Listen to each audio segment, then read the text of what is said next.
को लेकर आप आए हैं? हम लोग आज जिलाधिकारी के पास आए हैं और अभी अब कमिश्नर साहब के पास जा रहे हैं। ये मेडिकल कॉलेज में कितना बड़ा अग्निकांड हो गया जी और सामने हमारे नर्सिंग होम्स बने हुए हैं। लगभग 1.5 साल से लगातार हम इनको एक लेटर दे रहे हैं कि नर्सिंग होम्स की जांच करा लीजिए, इनका देखिए नक्शा पास है कि नहीं, इनमें अग्निशमन यंत्र लगे हैं कि नहीं, इसमें प्रदूषण का कार्य है या नहीं, इसमें सीएमओ ने लाइसेंस दिया तो कैसे दिया, ये सारी चीज़ें आप लोग देख तो लीजिए कम से कम। लेकिन कहीं ना कहीं जो प्रशासन है वो इस ओर ध्यान ही नहीं दे रहा है। अब इतने बड़े अग्निकांड के बाद ऐसा क्या कारण है जिसके चलते प्रशासन कभी इस ओर ध्यान नहीं देता?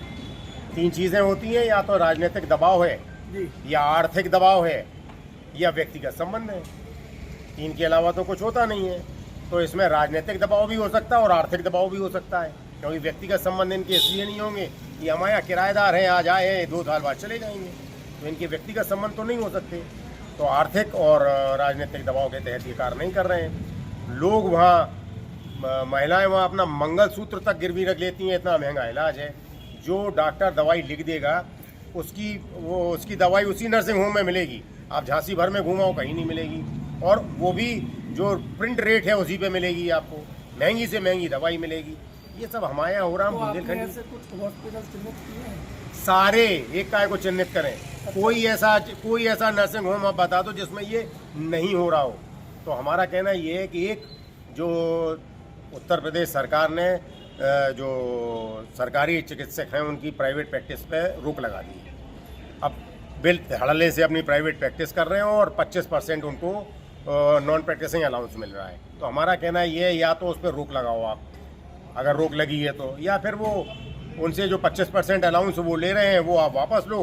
250 हमारे यहाँ चिकित्सक नियुक्त हो जाएंगे उतनी है पैसे में, आप 250 चिकित्सक नियुक्त कर दो। और सबसे आखिरी डिमांड ये है हमारी कि चिकित्सा के क्षेत्र में आउटसोर्स और संविदा पूर्णतः प्रतिबंधित हो जाए। यहाँ हाईली स्किल्ड लोगों की आवश्यकता है। यहाँ इसकी आवश्यकता नहीं है कि हम देहात से ले आए किसी को 5,000 रुपये में रख लिया, वो 5 बार आपके वेन को तलाश रहा है, उसको वेन ही नहीं मिल रही है।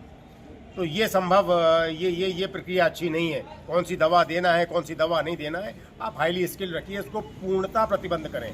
और अगर 15 दिन के भीतर ये सारे कार्य नहीं होते हैं तो मुख्यमंत्री का और उच्च शिक्षा मंत्री का और चिकित्सा मंत्री का तो हम विरोध करेंगे, साथ में डीएम साहब का और आयुक्त मंडल का भी हम विरोध करेंगे। इस मामले को लेकर कभी आपने सीएमओ अधिकारी से बात की? अनेक बार अनेक लेटर गए, इन्होंने कई लेटर्स लिखे हैं। हमने इनसे सूचना के अधिकार में जिलाधिकारी से पूछा है, एक गोल उत्तर आ जाता है कि हमारी नियमावली ये है। अरे नियमावली तो हमने देख ली, लेकिन आप ये तो बताओ कि उस नियमावली पे आपने कार्य क्या किया है, ये नहीं बताएंगे। तो आपने सीएमओ के बाद आपने एडीसी से हमने 3 बार, अभी 4 बार तो हम कमिश्नर साहब को दे चुके लिख के, और 4 बार कमिश्नर साहब ने डीएम साहब को भेजा था, डीएम साहब ने सारे विभागों को भेजा।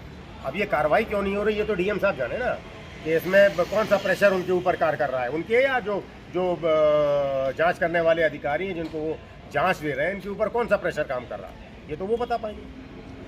अब आपका अगला कदम क्या होगा? हम इनका विरोध करेंगे, इनका घेराव करेंगे। हम ये कार्य हम बुंदेलखंड के लोगों को अब मरते और नहीं देख सकते।